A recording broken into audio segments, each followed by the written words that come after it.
Welcome to The Complete Teacher, 101 meaningful, bite-sized professional development lessons, each coming with thought-provoking titles, relevant, inspiring quotes, helpful text with anecdotes, data, and wisdom, and action steps. Lesson 7. What goes into a lesson? The ideal recipe. A goal without a plan is just a wish. Lessons come in all shapes and sizes. If you were to suggest that all good lessons must follow a rigid recipe, I would say that your thinking was limited. If you were to suggest that all lessons are good lessons, I would say your thoughts were much too broad. Effective lessons tend to have commonalities. Consider the following 10 common ingredients that can be used in lesson design. First, here are the disclaimers. Certain components are more essential than others. There are other pieces to consider that aren't listed here. The order may fluctuate. Other variables like school culture, grade level, content area, prior lessons will impact lesson schemas. This list of 10 is only meant to be a starting point for good lesson design. Sprinkle and mix in these ingredients and occasionally add others. Voila! You'll have yourself an ideal recipe for a lesson. 10 common ingredients for lesson design. First, the hook. An attention getter to draw students in or to connect to prior knowledge and interests. This could be a quote, activity, game, demonstration, short video, memory, joke, excerpt, cultural reference, statistic, something shocking, or anything that piques student interest in the lesson. Next, a learning objective. A measurable goal or target for students to accomplish by the end of the lesson. This often starts with a phrase like, students will, I can, or be able to, followed by a verb, other than the verbs learn or know, followed by content or a skill that they didn't know or couldn't do before.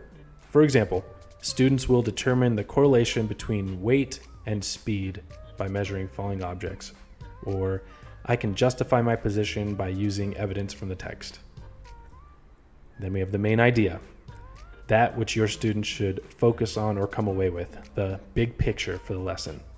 This may be similar to the learning objective, but it is not to be confused with it. Some teachers state the main idea verbally, while others may write it on the board each day. It is vital that you state this early in the lesson during the optimal window of learning, when students are most attentive, as well as later in the lesson. Examples of main idea statements include, the area of a right triangle is 1/2 base times height. Or the Declaration of Independence is really a breakup letter with England. Then we get to background information, material that students will need in order to accomplish the learning objective. This not only includes physical materials such as texts and handouts, but also portions of lecture or direct instruction. Direct instruction can be a valuable part of the lesson, but it is not the same as delivering a lesson, and it is certainly not the lesson itself. Then we have modeling. Teacher demonstrating what is expected of students. A clean model where the teacher walks through a sample problem or models expert thinking in order to set up a successful transition before releasing students to work. Whole, part, whole could come into play here, meaning the skill is demonstrated in its entirety, then it's broken down into its parts and practiced, then it's put back together again. Next, we have checking for understanding.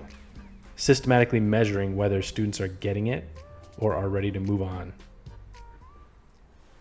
Checking for understanding or formative assessment can be done in many ways, from whiteboards and Chromebooks to randomized calling or surveying the room.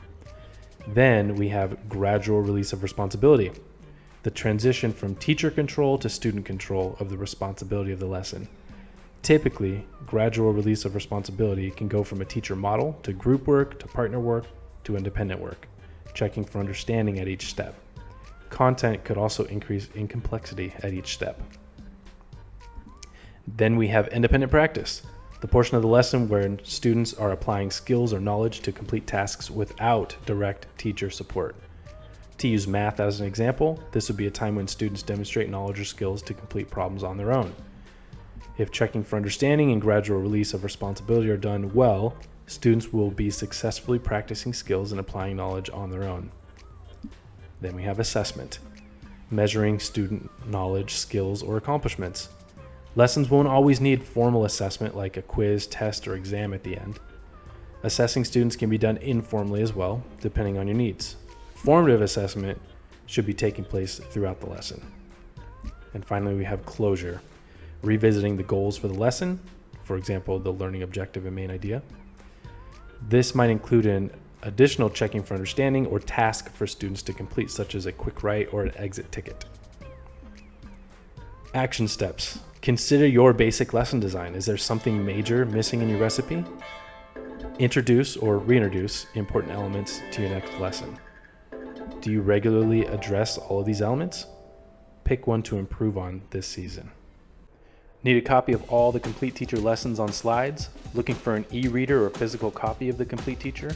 Want to browse thousands of other top-rated, engaging resources? Check out the links below.